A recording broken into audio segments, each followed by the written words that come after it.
Greetings, brothers and sisters. So I've got sort of a farm update. You know, I've taken so many of these videos that I never get around to posting them. But I have videos of our papillons and our roosters. This is the rooster that I think is the one crowing behind, crowing in the videos. We have two of them, and he's the one that crows more. He's I believe it's called Egyptian something. It's a sort of a wild bird. We had a female one of these, and she was just wild. She often didn't sleep inside the hen house, and eventually was taken by a predator. She's always jumping over the fence and very skitterish, right? You couldn't get near her. And this guy's a little bit more tame. See, I'm pretty close to him here. You can see my shadow. But I have some video of him, and because people rooster, and then the cows and the dogs and some other things here. Hey, buddy.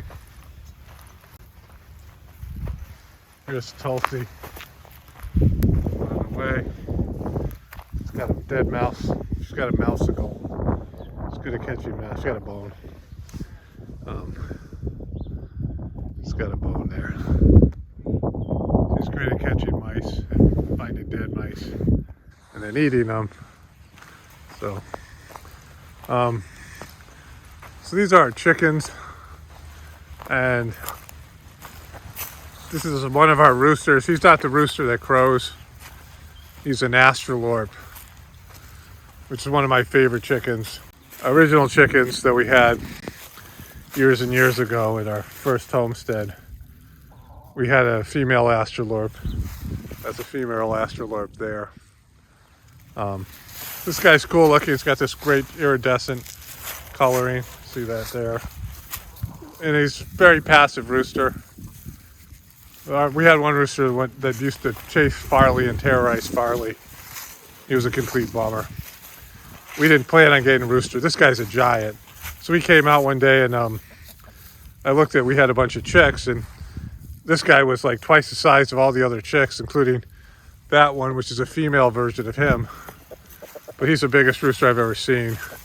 Pretty passive. He doesn't, wail on the chickens. Sometimes the chickens will lose their feathers, and he's not really aggressive with them. So he's a good rooster. Then I'm going to find the other rooster. He's over here somewhere.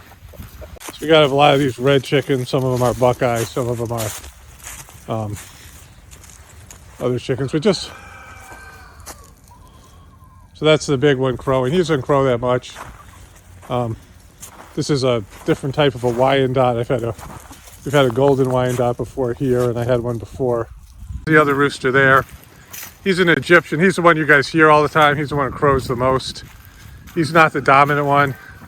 At least I don't think he is. They don't really fight, so they get along all right. I mean, he avoids the big one, but he's so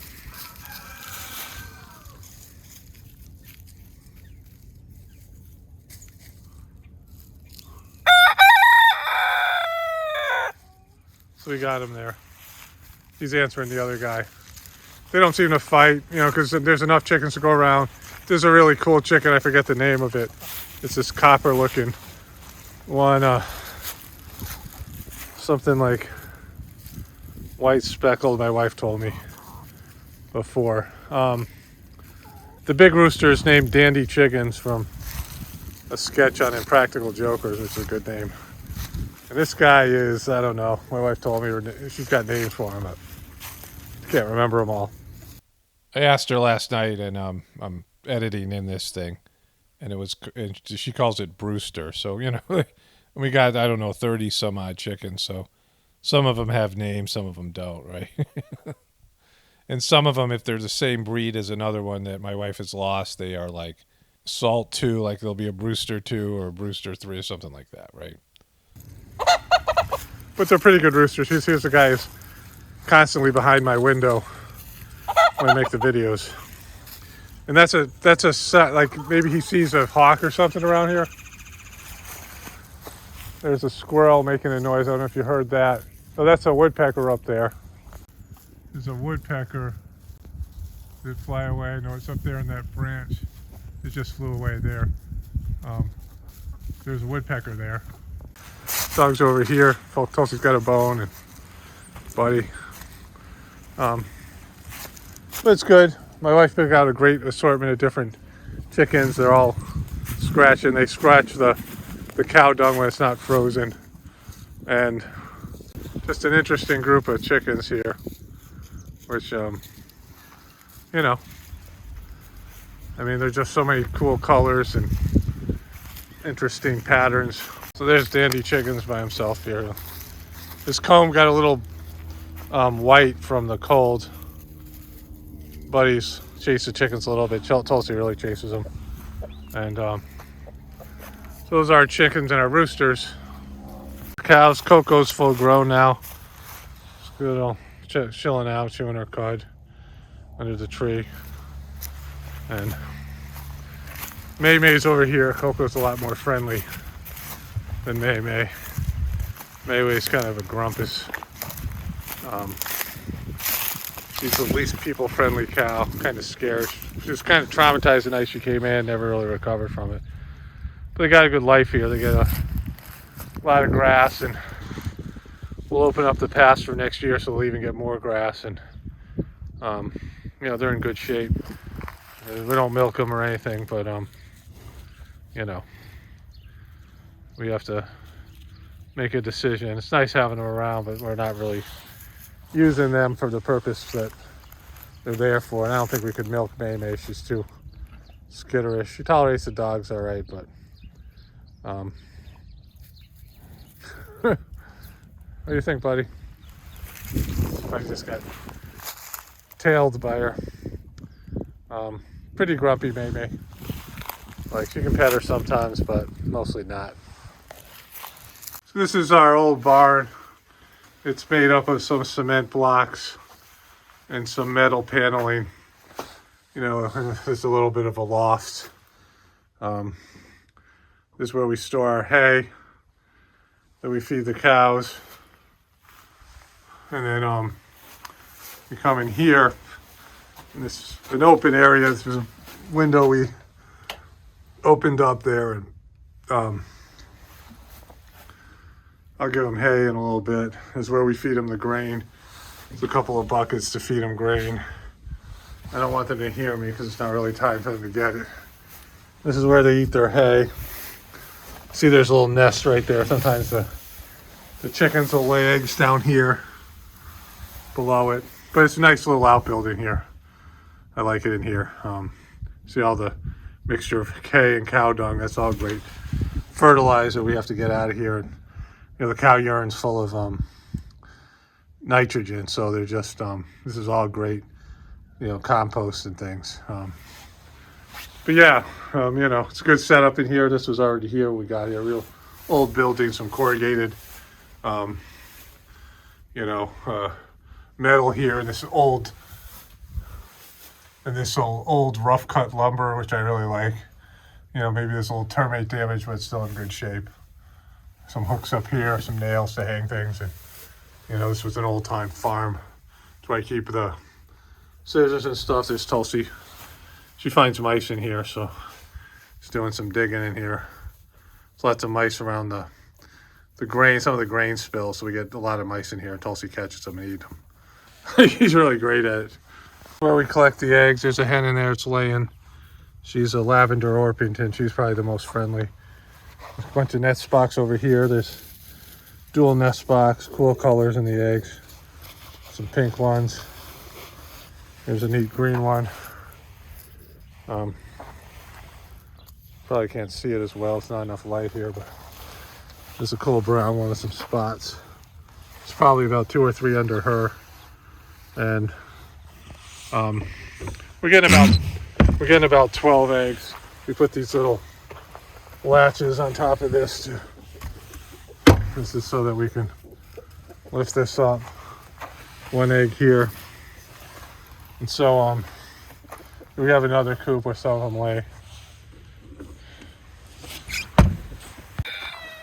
That's the little one crowing. So they just chill out with their hens. You know, they got their little, you know, they got their bitches, their little harem, and They walk around, and he's trying to point out food. That's the sound he's making. See, there's a female version of that chicken. She's in the mating position, trying to mate with her. You know, he's not that violent compared to other roosters we've had. Roosters can be kind of violent, hard on the hens. We got a lot of hens too, so like I said, we're getting about a dozen eggs a week, a dozen eggs a day. Now, this is the other place.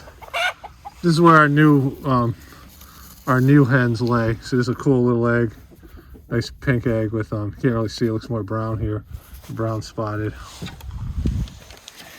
And here's the going in from this direction. Sometimes you see eggs on the floor in here. Mostly they lay in the nest boxes, which is good. But some of them just will try to find a place outside to lay under a tree and whatever. And those eggs usually get ruined. What do you got there, Tulsi? You got a mouseicle? You got a mouse there, buddy? Yeah, she's got a mouse. She just caught one. So she's a good mouser. Wampus is good too, but Wampus doesn't eat them. Tulsi eats the mice. This is where we do the water for the cows and the chickens. This is the kind of well that works even in the winter. Here's an assortment of our eggs. We have great different colors, and mostly now we have a lot of browns and pinks. But we got these Easter eggers. There's a nice green one there next to a blue one. And so there's some green and blue here. This cool pink one that has kind of spots on it. And it's a nicely shaped egg. Here's another one of those. That's more brownish, but it's the same layer. And so, yeah, it's nice to have these different assortment of eggs. And we had a lot more blue and green ones before. Now we got more brown and pink, but, So here they are. The cows are in here. Here's one. And I'm putting this hay out, but I'm going to give them some grain. It's grain time. It's a little bit early for them, but this is when my wife are going out for a little walk. And so this is how they eat the hay. I got to cut there's twine here you got to cut here. And then it's easier for them to get at. He's trying to eat the new hay. Like, I don't know why they're not eating this. Sometimes they just don't like hay or whatever it is. But when I give them the grain, they'll move over here. You got to give them the grain here. It's kind of get it in there. Usually do a pretty good job. And then this is an easier shot for whatever reason. Get the grain in there. It's from like a local Amish type people. Non-GMO. It's not organic, but it's it's non-GMO. Grain, mostly corn, which they love, and it puts a weight on them, but they don't need it because they have so much grass and hay here. But also keeps them happy. So that's our farm. It might sound like I'm breathing heavy because I always get those comments when I make some sort of these videos, but it's just because the phone's near my face, right? So I can get the the microphones aren't as good as these microphones, so I can get the audio. But anyways, it's a little farm update. I had some video of Wampus that didn't turn out. But I've got a ton of this video on my phone. I just got to go through it. Eventually I'll post a lot more of these types of videos when I have more time. Anyways, only spirituality will save this world. It's Paramano, definitely reporting from the Apocalaughs and the Ascension. Everyone have a blessed day and be grateful.